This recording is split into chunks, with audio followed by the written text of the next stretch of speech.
Yes, to me, when you have a key theme that kind of gets thrown down on a mat, then comes back a little bit, you have to revisit. And that to me is Bitcoin put in a significant, cryptos put in a significant peak in 2024. There was good reasons for that. I don't have to mention them all, but the final one was President Trump getting elected on the back of tilting over from a zealot to a convert on cryptos. And then we had all this massive speculative excesses.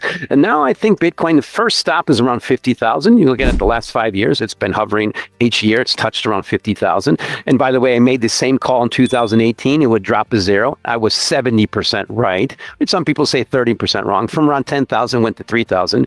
So I do think the first stop was around 50,000. I think it's going to 10,000. There's key reasons for that. First, the world changed. Now what's different now is no longer buying any kind of cryptos is no longer independent of most governments. Now you're dependent upon the U.S. government, and you're also supporting Trump, the Trump family, Trump administration's officials who are all invested in this space. And the key thing is, back when I got really bullish, I went to see Michael Saylor last night in an event. When I was really bullish in 2020, as was he jumped on board when it was around 10,000. Yeah, I called for a 10x.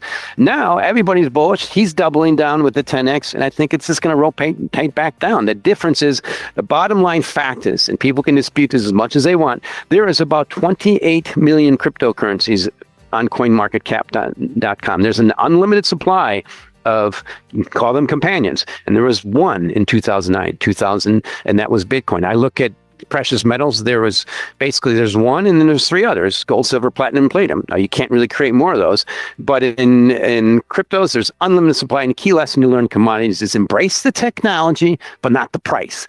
And the key thing about the technology in this space is, sure, there's a lot of equities that are doing well, but they can create more with less everyday cryptocurrencies. And Bitcoin has the advantage of being one, but I do think it's going to head back to 10,000. Just see how that works out next year. And that also is on the back of the stock market dropping and yields dropping next year. Well,